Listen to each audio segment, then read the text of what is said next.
Alright, so we're going to run through the BanlanX app, which is the app that controls all the new big mouth lid kits. Right now what you'll see is the guest screen. Once you install the app, you hit the plus button right here, top right, and then add device.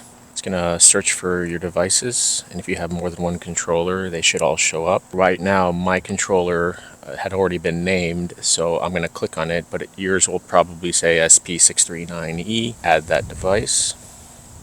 Now you can turn it on and go through the color calibration, which we're going to do right now. Or if yours is already color calibrated, you'll see right away. So let's hit the on button. I kind of hold it down for a second. So now it's on, and let's run through the color calibration anyway. So top right, you'll see the little settings hexagon, and hit on that. Hit color correction, second line down, and then just follow the instructions. It's going to tell you what color do you see. You see green. Hit OK. See red, okay, blue, okay. So now it's color corrected. Now go back, and what you'll see here on the dynamic screen, which is the screen all the way to the left, on the top there's a little menu selection. You can go dynamic, solid, music. So we'll go through those options later, but these are preset. So I'm gonna run through a bunch just to show you this wheel. These are already kind of pre-programmed. It's real fun to mess with this. You can change some parameters down at the bottom. The one at the left is the brightness. So if I max the brightness out, you can see that. I'm gonna go back here to the rainbow. Now, the one here to the second to the left, this is kind of a speed dial. You can slow down the way the colors chase, and this is great if you want to have the colors sort of sit for a minute before they change. And then the third one is a interval change, so you can stretch out each color in the color chase with this one. This one's cool if you're going to customize it a little bit more. So you can mess with this. It's really cool. You can also reverse the direction, which is the one on the right. And then adding it to the favorites is important if you have a specific theme and you want to keep, if you go to a car show and you want to use particular color combinations, or if you change your mind and you rewrap your car and you want to change it up, that's fine. You can use the favorites. There's pause. There's all kinds of options you can mess with, but the bottom four buttons, those are important to know what they do. So now that you know, you can sort of mess with that. So next is solid. Very self-explanatory. If you just want one color, you can just choose your color.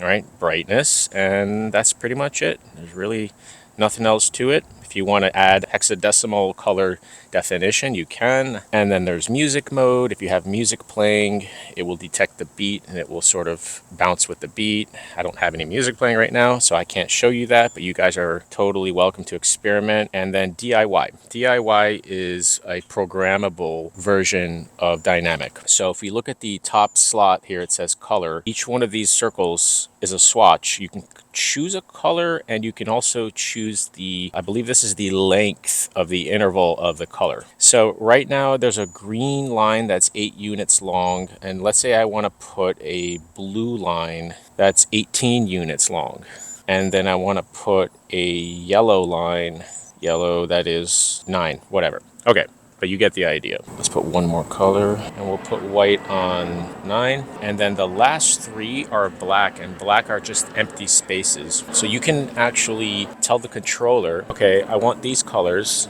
and I want to say increase the speed, but now I don't want yellow anymore. I want to take the yellow and I want to turn that off, and I want there to be an empty space.